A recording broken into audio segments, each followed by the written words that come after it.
Clube de Engenharia tem a satisfação de receber o Dr. Edson Carrilho, que vai nos falar sobre problemas da logística, problemas que são essenciais no Brasil, especialmente em relação ao escoamento de safras. Nós fizemos uma revolução no campo nas últimas décadas, passamos aí nos últimos 40 anos de 60, 70 milhões de toneladas de grãos ano para mais de 200 milhões de toneladas de grãos ano, quer dizer, triplicamos a nossa produção agrícola e nos tornamos um dos celeiros do mundo e temos problemas logísticos de grande monta, desde o armazenamento dos grãos ao transporte do local de produção ao porto, muito dependente do caminhão, e ao próprio porto, que não se adequou convenientemente a esse acréscimo de demanda observado. O doutor Carrilho é diretor da Associação Brasileira de Logística, não é isso? Do Abralog, e vai nos dar uma visão panorâmica dos problemas do setor para que nós, no Clube de Engenharia, possamos refletir sobre o tema e elaborar uma política nessa área que seja apresentada à sociedade e aos poderes constituídos. Muito obrigado. Passar para o professor. E o diretor Fernando Torinho acompanhará a palestra do doutor Carrilho. Muito obrigado. Dá um abraço, demais. Eu vou preferir falar dali, né? Vou falar por aqui mesmo. Muito boa noite. Eu preciso do microfone. Questão de gravação. Está com o microfone? Ele pediu esse aqui mesmo. Então vamos lá. Muito boa noite a todos. Obrigado. Tá ok. Muito boa noite a todos. Eu agradeço a oportunidade, engenheiro Torinho, engenheiro Celestino, o espaço que foi dado para a Abralog, né? Eu sou vice-presidente de educação da Associação Brasileira de Logística. Nós somos uma entidade que representa os interesses, principalmente dos profissionais de logística no Brasil, e claro que sabedores aí dessa necessidade pela adequada infraestrutura para a logística, e aí a gente depender da engenharia e dos projetos para a solução que nós tanto precisamos, né?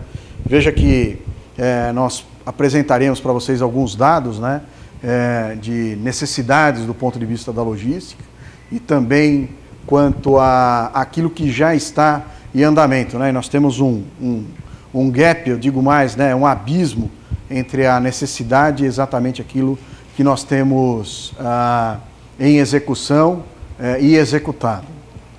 Bom, vou fazer só, eu não quero entrar muito no tema logística, né, mas principalmente da importância da logística para o país, né. É claro que nós sabemos que a logística ela é um suporte para o desenvolvimento dos negócios, né? Veja que um produto sai de um ponto A e chega num ponto B a partir do transporte, né? O transporte faz parte da logística. Um produto é entregue para o seu consumidor, para o seu cliente, né? Através do transporte e da armazenagem, né? E o cenário, o ambiente, ele é um ambiente de competição, né? E nós não podemos ver que o desenvolvimento é apenas em nível local, né? Se a gente pensar como país, o país gera riquezas e nós estávamos conversando, estava conversando com o engenheiro Torinho um pouco antes aí da nossa apresentação, né, da nossa palestra, nós conversávamos exatamente da globalização, né, do ambiente de competição e tocávamos no assunto que é a China, né? Há algum tempo nós usávamos que o desenvolvimento da China ele era baseado numa mão de obra extremamente barata, né? Estima-se que, se não esse ano, no próximo ano, a renda per capita chinesa já será maior que a brasileira, né? Então eles têm mais recursos para distribuir na população do que nós temos hoje no Brasil, né? Então não dá mais para dizer, falando, não, mas na China a mão de obra é muito barata, por isso que a China se desenvolveu. Não, a China buscou o dinheiro de fora, né? Vamos desenvolver o nosso país exportando, né? E vamos trazer o dinheiro do mundo aqui para a China, né? E a gente parece que acredita que a solução brasileira está no mercado interno, né? Não, com o mercado interno a gente consegue sobreviver. E temos usado esse expediente há muitos e muitos anos, né? A um dado momento nós trabalhávamos com uma economia fechada, né? E achamos que tudo que a gente produzisse aqui internamente, a gente ia distribuir internamente, que era um pouco do modelo que nós tínhamos aí nas décadas de 60, 70, parte da década de 80, né? Sempre na contramão daquilo que deveria ser a solução adequada, né? Eu tive uma experiência desenvolvendo um trabalho num país sob um embargo comercial, né? No caso o Irã, né? Então o Irã não tinha possibilidade de vender os produtos iranianos para o mundo agora que começa a retomada, né? E nesse período fechado, né, o que mais nós acompanhamos lá foi um projeto de expansão do país, né? Investimento em infraestrutura, vamos aproveitar o momento para preparar o país, já que nós não conseguimos trazer dinheiro de fora, vamos pegar o dinheiro que o governo tem e o governo investir no desenvolvimento do país, porque isso um dia vai se acabar, essa barreira vai ser resolvida e aí nós vamos passar a ter uma importância para o mercado internacional. Então, com essa, nós precisamos estar preparados, porque senão nós não vamos conseguir competir, né? Então, isso que a gente conseguiu absorver, né? Mas, olhando, né, cada vez mais o mercado tem mais oferta do que demanda. Nós estamos falando do mercado mundial, né? Então, nós temos mais oferta do que demanda. Isso, por mais oferta do que demanda, faz com que aqueles que tenham preços mais competitivos, eles se sobressaem, né? Aí está o exemplo chinês, né? Os produtos com baixa diferenciação de um produto para o outro, né? E aí reforça a compra por preço, né? Produto que, apesar de ser um produto manufaturado, ele acaba indo para o mercado quase como uma commodity, né? Commodities são produtos que têm uma difícil diferenciação por qualidade, né? Se eu não consigo diferenciar por qualidade, eu vou comprar por preço, né? Então, reforça a necessidade de ter uma redução de preço, né?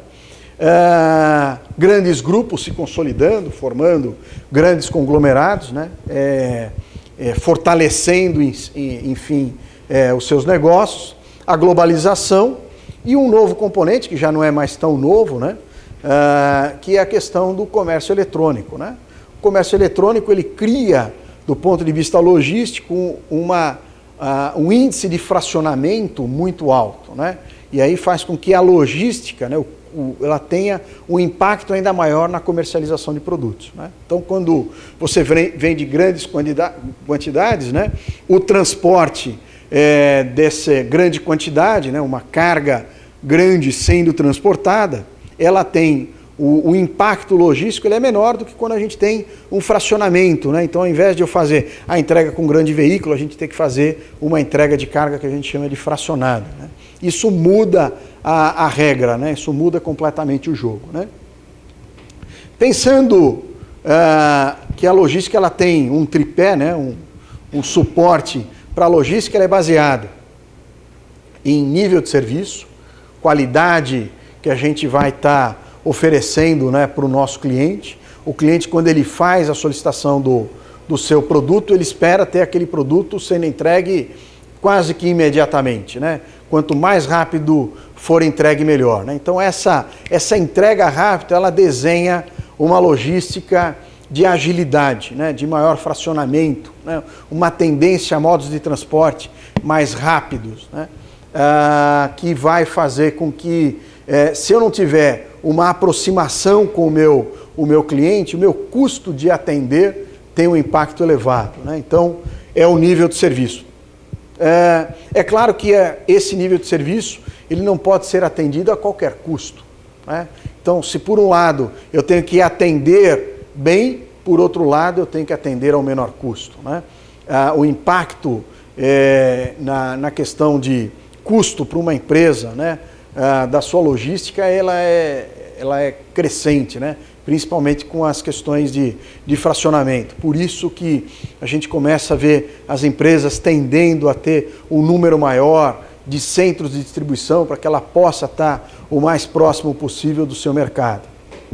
E uma outra situação é de que logística, ela dificilmente ela é o core de uma empresa, né? Tirando uma empresa que vende serviço logístico, né?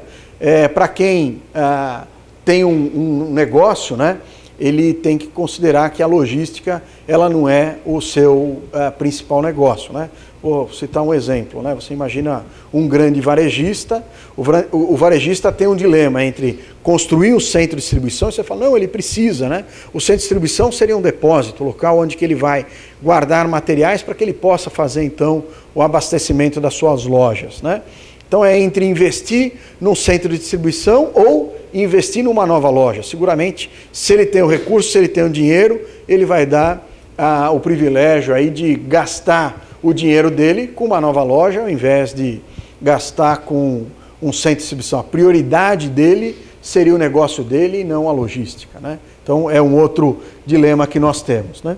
Aí a gente começa a olhar uma questão de infraestrutura, porque tudo isso acontece com uma infraestrutura, para que os materiais eles saiam das fontes, né, e eles cheguem aos seus clientes, eles precisam passar por áreas, né, de estocagem, de armazenagem, que seriam esses centros de distribuição, e principalmente, através do transporte, eles precisam sair desse ponto de origem ao seu ponto de destino, né? E basicamente nós temos 4, ou podemos até colocar 5 modos, né, que são utilizados para isso. O modo no Brasil mais utilizado é o modo rodoviário, né?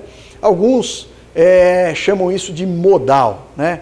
Claro que nós preferimos o termo modo ou meio de transporte e não modal de transporte, até porque isso daí o modal foi uma palavra que foi criada a partir da intermodalidade, né, ou multimodalidade, já que envolve a interação, a integração entre modos de transporte, né?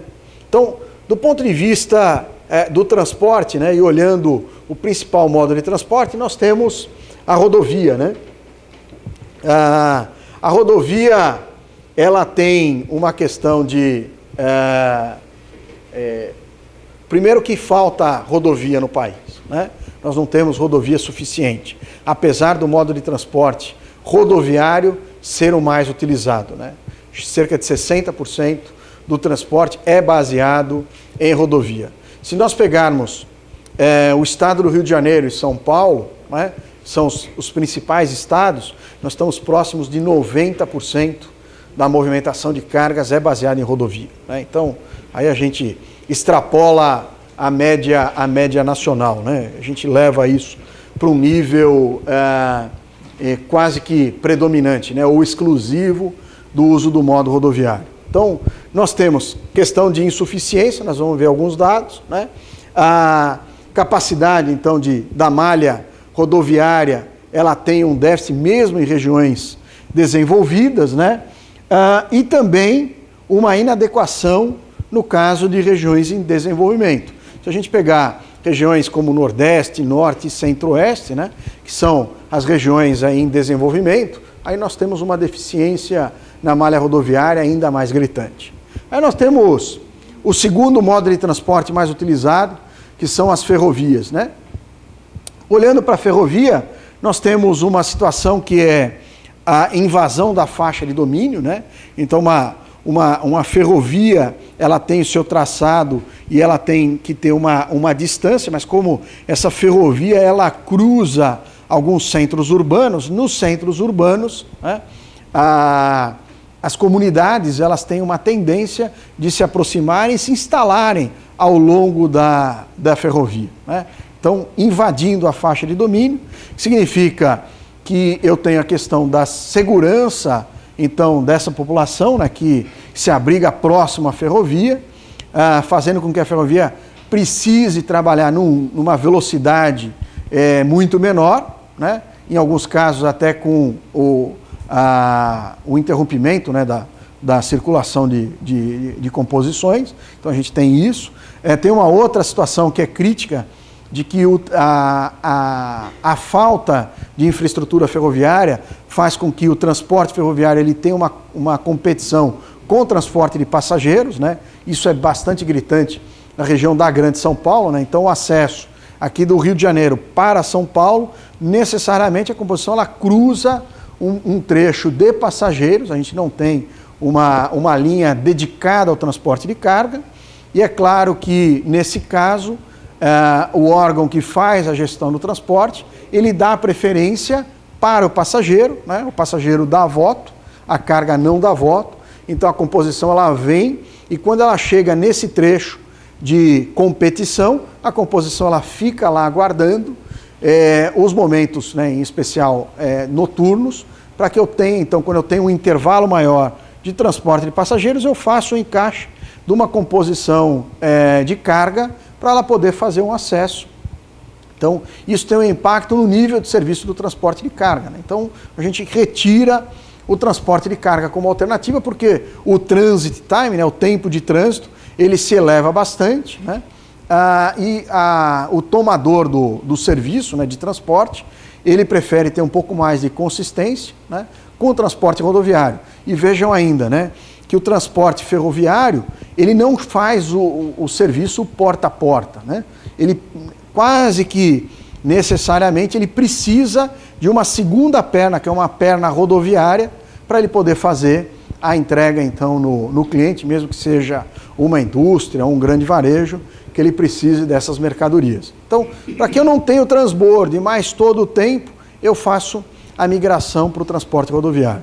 No Brasil, a gente ainda tem uma outra situação. A oferta de transporte de carga é muito alta, né? E nós sabemos que quando a gente tem uma oferta muito alta, né, a tendência é que os preços eles reduzam, né?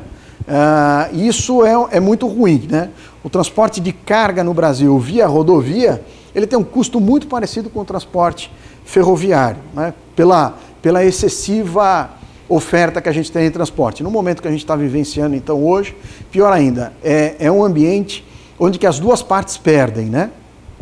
Perde porque o transportador rodoviário de carga, ele não consegue ter margem para manter o seu negócio. Então a gente tem muita oferta, mas a gente tem muita quebradeira, né?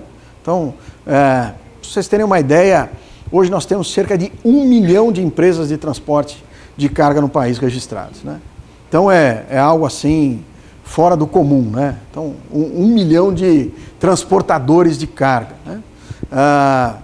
900 mil dessas empresas são empresas com até 3 veículos, né? Então é uma empresa muito pequena, mas esse cara está ofertando o transporte, né? E aí quando ele faz a oferta do transporte, ele está trabalhando para pagar a conta dele, né? Então ele aceita qualquer custo. Isso faz com que o preço, né, do frete ele reduza bastante. A título de comparação, o transporte rodoviário ele tem mais ou menos 1/3 daquele valor que deveria ser de fato o valor operacional. Então é difícil conseguir uma operação numa empresa de transporte rodoviário de carga. E com isso a gente tem uma competição com o transporte ferroviário, né? Que nós vamos ver que a gente tem um dilema, né? De que a gente precisa ter uma expansão das ferrovias, mas as ferrovias também não se justificam para quem vai investir na construção de ferrovia, né? Ou até mesmo de tomar uma concessão ferroviária, porque o transporte rodoviário compete diretamente com o transporte rodoviário, ferroviário. Então, Quantidade excessiva de passagens de nível, isso também reduz a velocidade de transporte, né? Falta de contorno em áreas urbanas, então a gente cruza um ponto, né? Vem fechando o outro, e também a insuficiência que a gente já estava vendo aí do modelo ferroviário, né?